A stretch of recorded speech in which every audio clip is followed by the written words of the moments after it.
करावं।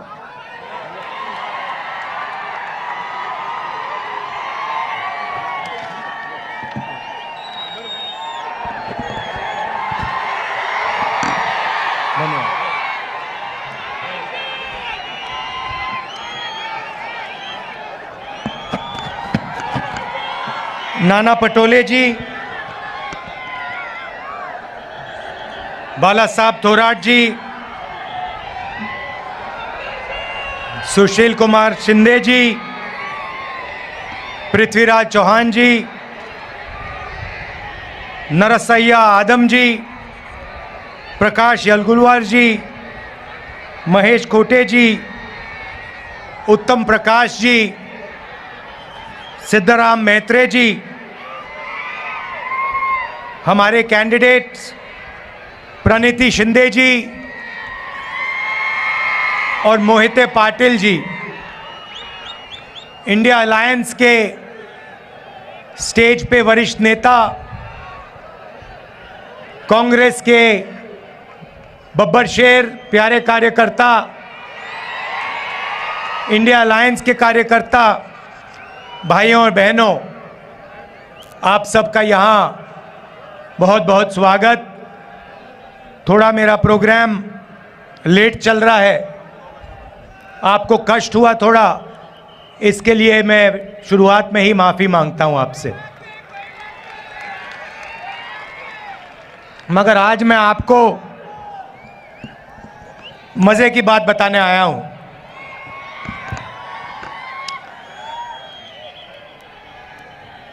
सबसे पहले, ये साधारण चुनाव नहीं है, क्योंकि इस चुनाव में पहली बार, आज़ादी के बाद पहली बार एक ऐसी पार्टी है जो संविधान को खत्म करना चाहती है। उनका लक्ष्य सिर्फ चुनाव जीतने का नहीं है, उनका लक्ष्य हिंदुस्तान के कॉन्स्टिट्यूशन को, हमारे संविधान को खत्म करने का है। और हमारा लक्ष्य, कांग्रेस पार्टी का लक्ष्य, इंडिया अलायंस का लक्ष्य संविधान को बचाने का है और लोकतंत्र को बचाने का है। भाइयों और बहनों, इस देश में जो भी गरीबों को मिला है,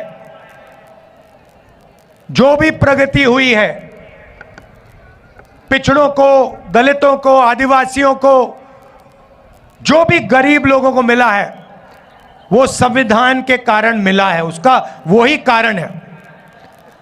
अगर ये लोग संविधान को खत्म कर देंगे तो हिंदुस्तान में गरीबों के लिए, किसानों के लिए, मजदूरों के लिए कुछ नहीं बचेगा। तो सबसे पहले आपसे यह कहना चाहता हूं कि पहली बार ऐसा चुनाव हो रहा है कि बीजेपी ने साफ सबके सामने कहा है, उनके एमपीओ ने साफ कहा है कि अगर हम चुनाव जीते तो हम हिंदुस्तान के संविधान को बदल देंगे। और मैं आपसे कह रहा हूं, उनसे कह रहा हूं, ऐसी कोई शक्ति नहीं है दुनिया में जो हिंदुस्तान के संविधान को बदल सके। अब देखिए, पिछले 10 साल नरेंद्र मोदी ने 22 लोगों को, सिर्फ 22-25 लोगों को लाखों करोड़ रुपए दिए हैं। 16 लाख करोड़ रुपए नरेंद्र मोदी जी ने हिंदुस्तान के सबसे अमीर 25 लोगों को दिए हैं कर्जा माफ करके। 16 लाख करोड़ रुपए कितने होते हैं मैं आपको बता देता हूं। जितना पैसा मनरेगा को 24 साल चलाने के लिए लगता है, या जैसे हमने कर्जा माफ किया था किसानों का यूपीए ने, तो अगर आप वैसे अगर 24 बार कर्जा माफ करो किसानों का, उतना पैसा नरेंद्र मोदी ने 22-25 लोगों को दिया है। आप सोच ही नहीं सकते, 24 साल का मनरेगा का पैसा 22 लोगों को। भाइयों और बहनों, हालत यह हो गई है कि जितना पैसा 22 लोगों के पास है, उतना ही पैसा 70 करोड़ हिंदुस्तानियों के पास है। एक तरफ नरेंद्र मोदी के 22 मित्र और दूसरे तरफ 70 करोड़ हिंदुस्तानी, दोनों के पास एक ही जितना धन है। दूसरा आंकड़ा देता हूं, हिंदुस्तान के 1% लोगों के पास, 1% लोगों के पास हिंदुस्तान का 40% धन है। यह हालत है, इसीलिए इतनी बेरोजगारी फैल रही है। उन्होंने नोटबंदी की, आपसे कहा काला धन मिटा दूंगा, और पूरा का पूरा फायदा उन्हीं 22-25 लोगों का हुआ। उसके बाद जीएसटी, गलत जीएसटी लागू की, 5 अलग अलग टैक्स, किसानों पर टैक्स लगा दिया। पता नहीं आपको मालूम या नहीं, जितनी जीएसटी आप देते हो उतनी ही जीएसटी अदानी देता है। आप जानते हो इस बात को? नहीं जानते? आप सिर हिला रहे हो। वो आपने जो शर्ट खरीदी, वो कितने की खरीदी आपने? 200। अगर अदानी वही शर्ट खरीदता तो जितनी जीएसटी आपने अपने जेब से दी, उतनी ही जीएसटी वो देता। आपकी आमदनी हजारों में है, उसकी आमदनी हजारों करोड़ों में है, और जितनी जीएसटी आप देते हो उतनी जीएसटी वो देता है। अब सवाल उठता है, जीएसटी का जो आपका धन है, जो आपके जेब में से निकल रहा है, उसका होगा क्या? कहां जाएगा वो धन? नरेंद्र मोदी जी ने साफ कर दिया कि उनके 10 सालों में वो पूरा का पूरा पैसा 20-25 लोगों के हाथ में उन्होंने दे दिया। उन्होंने अरबपति बनाए हैं, 30-40 उन्होंने अरबपति बनाए हैं। अब मैं आपको बताता हूं कांग्रेस क्या करने जा रही है। उन्होंने 20-25 अरबपति बनाए, हम करोड़ों लाखपति बनाने जा रहे हैं। अब आप कहोगे कैसे?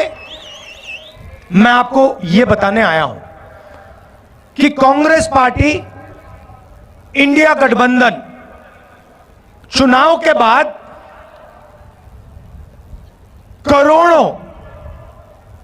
करोड़ों लाखपति कैसे बनाने जा रही है। आप जानते हो कि हिंदुस्तान में महिला भविष्य की देखभाल करती है। यहां पुरुष बैठे हैं, महिलाएं भी बैठी हैं, देखिए ताली बजा रही हैं। अब देखिए 21वीं सदी में स्त्री और पुरुष दोनों जॉब करते हैं। सही बात है ना? ठीक है। 8 घंटे की, 10 घंटे की जॉब होती है। जॉब के लिए दोनों को पैसे मिलते हैं, मिलते नहीं मिलते? ठीक है। मगर हिंदुस्तान की महिला 8 घंटे घर से बाहर काम करती है और फिर 8 घंटे घर में काम करती है। सही? मतलब डबल काम करती हैं आप लोग।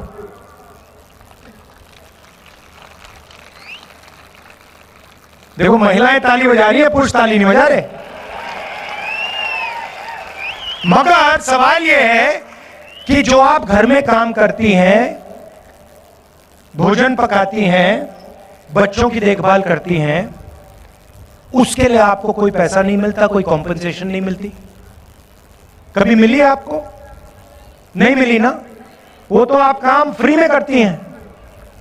तो इसीलिए कांग्रेस पार्टी महालक्ष्मी योजना ला रही है। अब महालक्ष्मी योजना क्या है मैं आपको बता देता हूं। हिंदुस्तान के सारे गरीब परिवारों की लिस्ट बनेगी। हर जात के, दलित, ओबीसी, गरीब, जनरल कास्ट लिस्ट बनेगी और उस लिस्ट में से हर परिवार से एक महिला चुनी जाएगी। उसमें बीड़ी वर्कर्स होंगी, उसमें किसान के परिवार होंगे, उसमें मजदूरों के परिवार होंगे, छोटे कारीगर होंगे और उन महिलाओं को, करोड़ों महिलाओं को कांग्रेस पार्टी साल के 1 लाख रुपए बैंक अकाउंट में डाल देगी।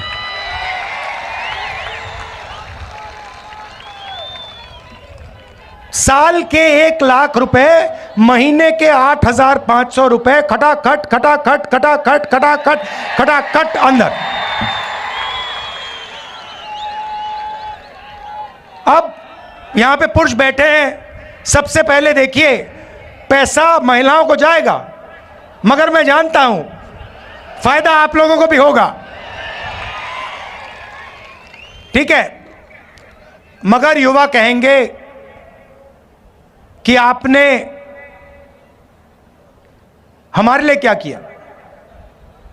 नरेंद्र मोदी ने हमें बेरोजगार कर दिया, हिंदुस्तान का पूरा धन अदानी को दे दिया, नोटबंदी कर दी,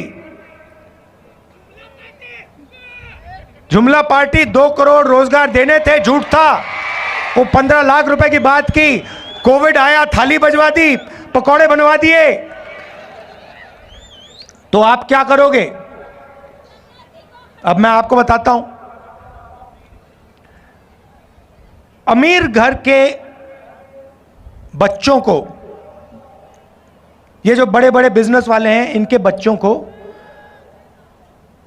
जॉब मिलने से पहले ये टेम्पररी नौकरी दिलवाते हैं। इसको अप्रेंटिसशिप कहते हैं, इंटर्नशिप कहते हैं। प्राइवेट सेक्टर में, पब्लिक सेक्टर में, सरकार में इनको एक्सपीरियंस के लिए काम दिया जाता है। जैसे अदानी की कंपनी में उसका बेटा काम करता है।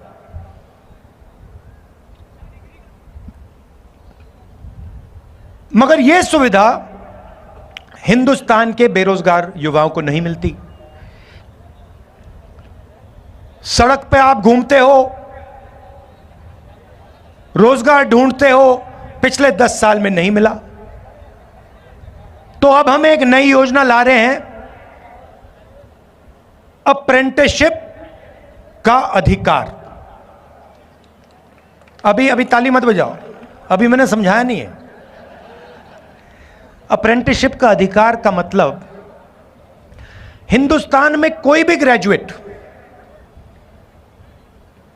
Diploma holder, university graduate, college graduate, इनमें से कोई भी सरकार से यह अधिकार मांग पाएगा। और जिस दिन उसने यह अधिकार मांगा, उस दिन सरकार को उसे पहली साल की नौकरी पक्की करके, गारंटी करके देनी पड़ेगी। जैसे मनरेगा में जॉब मांगा जा सकता है, काम मांगा जा सकता है, मगर मना नहीं किया जा सकता, वैसे ही हिंदुस्तान के ग्रेजुएट्स को पहली साल की नौकरी पक्की। अब पहली साल की नौकरी में क्या होगा और कहां होगी नौकरी? पब्लिक सेक्टर यूनिट्स में, HAL, BHEL, Indian oil, Hindustan petroleum, private कंपनियों में, सरकारी ऑफिसेज में, सरकारी अस्पतालों में, ये नौकरियां दी जाएंगी। करोड़ों युवाओं की ट्रेनिंग होगी 1 साल की, और उस साल के लिए 1 लाख रुपए युवा के बैंक अकाउंट में जाएगा।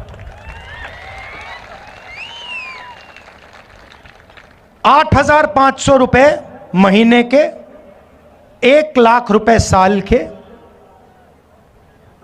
हर ग्रेजुएट के बैंक अकाउंट में कांग्रेस पार्टी डालने जा रही है। तो इस प्रकार से हम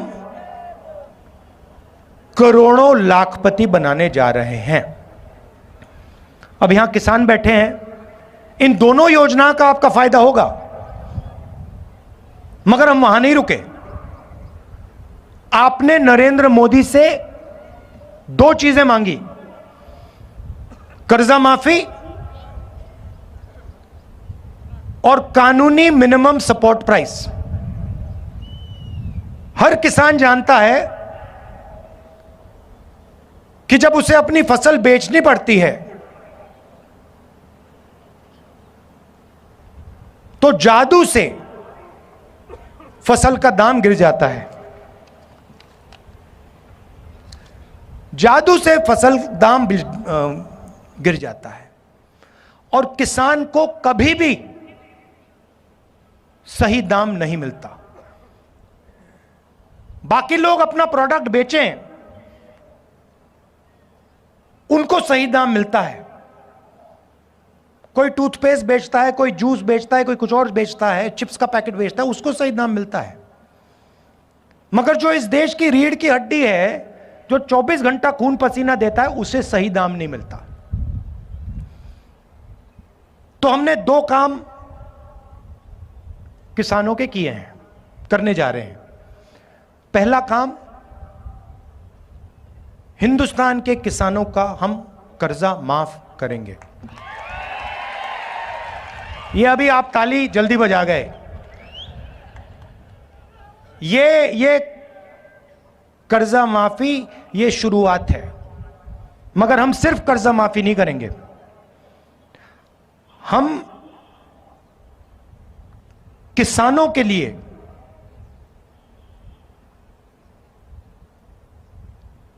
एक कमीशन रखेंगे, और इस कमीशन का काम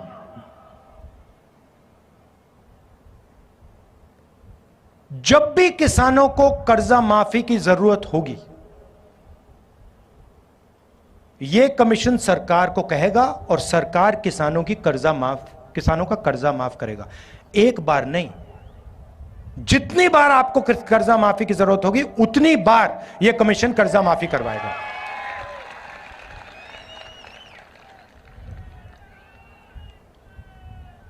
और पहली बार हिंदुस्तान की हिस्ट्री में कांग्रेस पार्टी ने निर्णय लिया है कि कानूनी मिनिमम सपोर्ट प्राइस हिंदुस्तान के किसानों को दी जाएगी। भाइयों और बहनों, न्याय होना चाहिए। नरेंद्र मोदी जी ने हिंदुस्तान को अन्याय का कैपिटल बना दिया है। हर गरीब जानता है कि जितना अन्याय आज हिंदुस्तान में हो रहा है उतना शायद पहले कभी नहीं हुआ, अंग्रेजों के समय भी नहीं हुआ। मैं सिर्फ एक बात कह रहा हूं,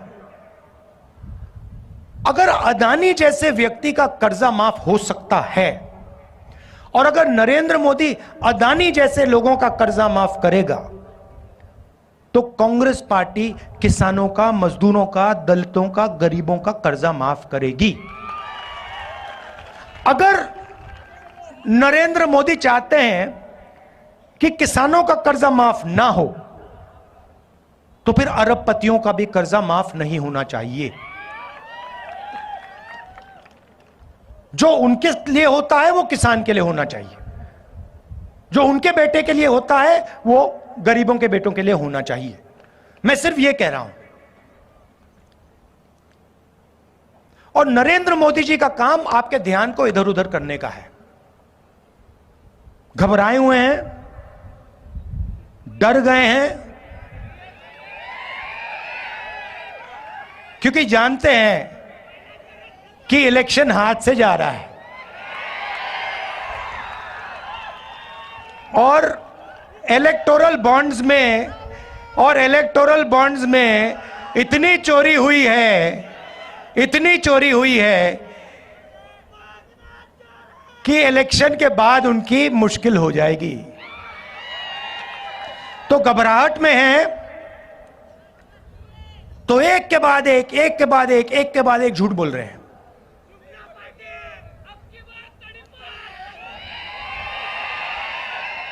वो जानते हैं कि हिंदुस्तान की जनता बात समझ गई है।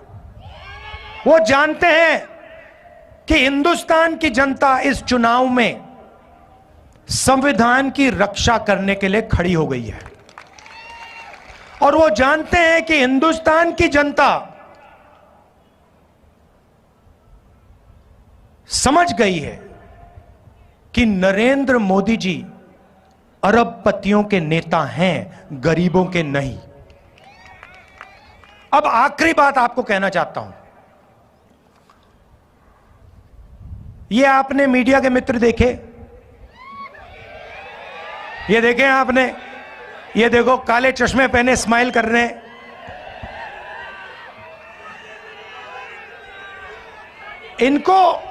इनको आपने कभी भी किसानों की बात करते हुए सुना है, देखा है?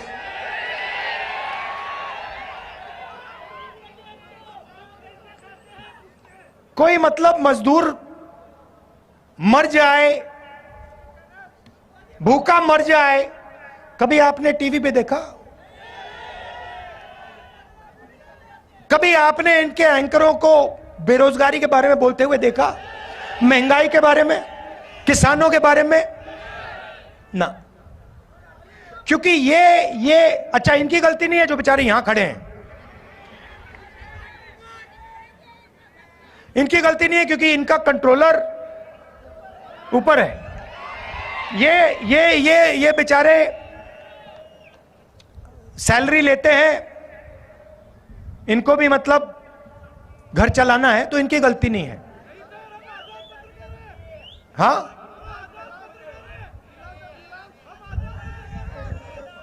एक दो आजाद हो सकते हैं मगर बाकी गुलाम हैं।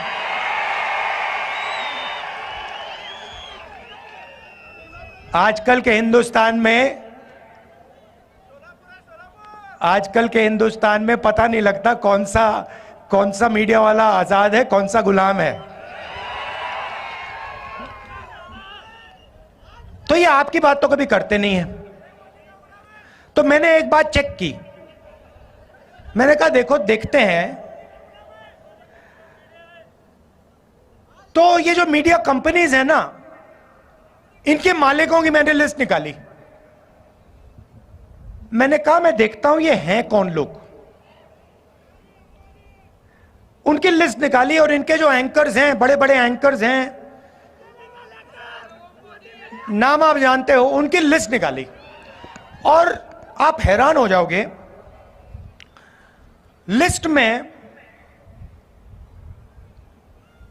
एक दलित नहीं था, एक आदिवासी नहीं था, एक ओबीसी नहीं था, एक गरीब जनरल कास्ट का नहीं था। ये आपके हैं ही नहीं। 90% हिंदुस्तान का तो एक भी आदमी नहीं है इनमें।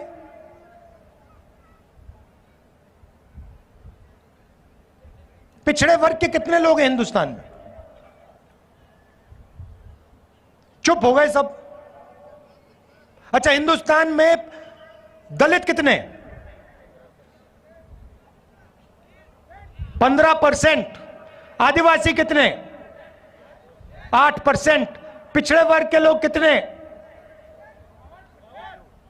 कोई नहीं जानता, मगर कम से कम 50%।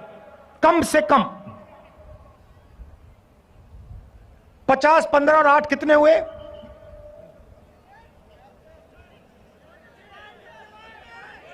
73।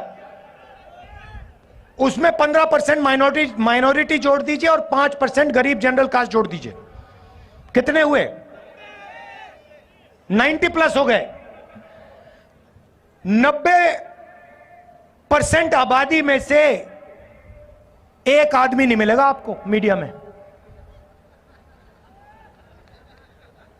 एक नहीं है, ये आपके हैं ही नहीं।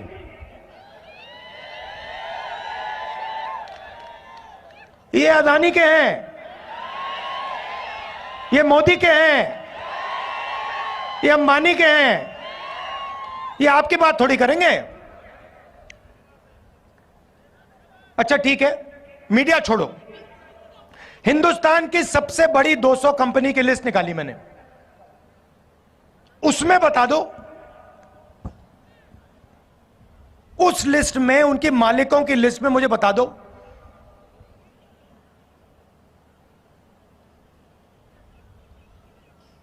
मराठा कितने, धनगर कितने, खटीक कितने, यादव कितने, बता दो। Zero, zero. 50% में से कोई नहीं, 15% में से कोई नहीं, 8% में से कोई नहीं, 90% में से कोई नहीं, सारे के सारे सीनियर मैनेजमेंट में कोई नहीं। अच्छा पता नहीं, शायद हिंदुस्तान के 90% लोग क्या, नहीं हमें मीडिया नहीं चाहिए, हमें हिंदुस्तान का कॉर्पोरेट इंडिया में भी भागीदारी नहीं चाहिए, तो ठीक है फिर सरकार को देखते हैं। हिंदुस्तान की सरकार को 90 लोग चलाते हैं, आईएएस अफसर हैं, बजट को वो बांटते हैं, हर रुपया बजट का कहां जाता है वो निर्णय लेते हैं, 90 लोग लेते हैं। महाराष्ट्र में कितना पैसा जाएगा, सड़कों में कितना जाएगा, सेना को कितना मिलेगा, अग्निवीर होगा या नहीं होगा, ये सारे के सारे निर्णय ये 90 लोग लेते हैं। मुझे बताओ 90 में से पिछड़े वर्ग के कितने? 3। दलित कितने? 1। आदिवासी कितने? 1। और अगर आप बात समझना चाहते हो तो अगर हिंदुस्तान की सरकार बजट में 100 रुपए खर्च करती है तो ओबीसी, दलित, आदिवासी अफसर 6 रुपए 10 पैसे का निर्णय लेते हैं। आपकी आबादी 90%, आपकी भागीदारी 100 में से 6 रुपए 10 पैसा। और फिर नरेंद्र मोदी 24 घंटे घूमता रहता है, कहता है कि मैं ओबीसी हूं। और मैंने जाति जनगणना की जैसे बात छेड़ी, ये इसको बैठाया गया है। जैसे ही मैंने कहा कि देश में जाति जनगणना होना चाहिए, देश का एक्सरे होना चाहिए, दूध का दूध, पानी का पानी होना चाहिए, नरेंद्र मोदी कहते हैं हिंदुस्तान में तो कोई जात है ही नहीं, 2 ही जात हैं, एक अमीर है और एक गरीब है। अच्छा अगर 2 ही जात हैं तो भैया आप कहां के ओबीसी बन गए? तो जैसे ही हमारी सरकार बनेगी, जाति जनगणना हम पूरे देश में करवा देंगे। और इकोनॉमिक सर्वे और संस्थाओं का सर्वे, मतलब किसके पास कितना धन है, पिछड़ों के पास कितना धन है, पिछड़ों की क्या भागीदारी है, हर वर्ग की आबादी कितनी है, भागीदारी कितनी है, मीडिया में कितने हैं, कॉर्पोरेट इंडिया में कितने हैं, प्राइवेट अस्पताल के मालिकों में कितने हैं,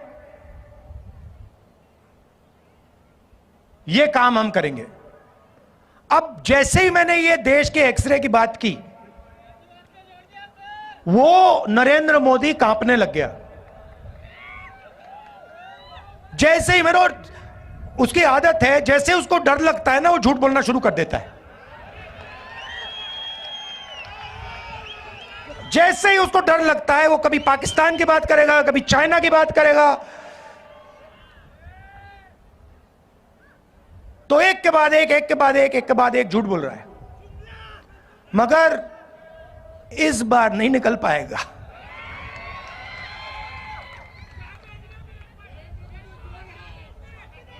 पता नहीं आपने सुना नहीं सुना, वो एक योजना लाए इलेक्टोरल बॉन्ड्स वाली, सुनिए आपने। उसमें क्या किया, सबसे पहले कहते हैं कि इलेक्टोरल बॉन्ड से हिंदुस्तान में जो भ्रष्टाचार है वो खत्म होगा। और फिर क्या किया, कहते हैं कि जो भी पैसा देना चाहता है किसी भी राजनीतिक पार्टी को, बिना नाम दिखाए पैसा दे सकता है। सुप्रीम कोर्ट ने कहा भैया ये तो कानूनी नहीं है, इसको रद्द करो। और सुप्रीम कोर्ट ने उनकी स्कीम को रद्द कर दिया। उसके बाद नरेंद्र मोदी और सरकार जिन लोगों ने उनको पैसा दिया उनके नाम नहीं रिलीज करना चाह रही। सुप्रीम कोर्ट ने कहा भैया जिन्होंने आपको पैसा दिया उनके नाम दो और कौन सी तारीख पे पैसा दिया वो बता दो। स्टेट बैंक पे दबाव डाला, वो ये इंफॉर्मेशन रिलीज ही नहीं कर रहे थे। फिर इंफॉर्मेशन रिलीज होती है, पता लगा एक दिन किसी कंपनी पे सीबीआई की रेड होती है, कुछ ही दिन बाद वही कंपनी बीजेपी को करोड़ों रुपए देती है, सीबीआई की इंक्वायरी खत्म हो जाती है। बड़ा कॉन्ट्रैक्ट दिया जाता है, हजारों करोड़ रुपए का कॉन्ट्रैक्ट दिया जाता है, और कॉन्ट्रैक्ट मिलने के 10-15 दिन बाद वो कंपनी बीजेपी को हजारों करोड़ रुपए पकड़ा देती है। सड़क पे जो एक्सटॉर्शन कहा जाता है ना, जो सड़क पे एक्सटॉर्शन, गुंडे एक्सटॉर्शन करते हैं ना, हाँ, ये उन्होंने इंटरनेशनल लेवल पर शुरू कर दिया है। और जनता से कह रहे हैं कि मैं राजनीतिक फंडिंग के सिस्टम को साफ कर रहा हूं। आप कैसे साफ कर रहे हो? अगर आप साफ कर रहे होते तो आप कहते भैया जो भी पैसा दे रहा है नाम सामने रखो, कौन से दिन दिया, किसने दिया, हिंदुस्तान की पब्लिक को बताओ। मगर नहीं, मगर देश समझ गया है। और जैसे मैंने आपको शुरुआत में कहा, लड़ाई संविधान को बचाने की है। और अगर नरेंद्र मोदी अरबपतियों को पैसा दे सकता है, उनका कर्जा माफ कर सकता है, तो कांग्रेस हिंदुस्तान की महिलाओं को, हिंदुस्तान के युवाओं को, हिंदुस्तान के किसानों को पैसा दे सकती है और देगी। आप सबका बहुत बहुत धन्यवाद। नमस्कार, जय हिंद।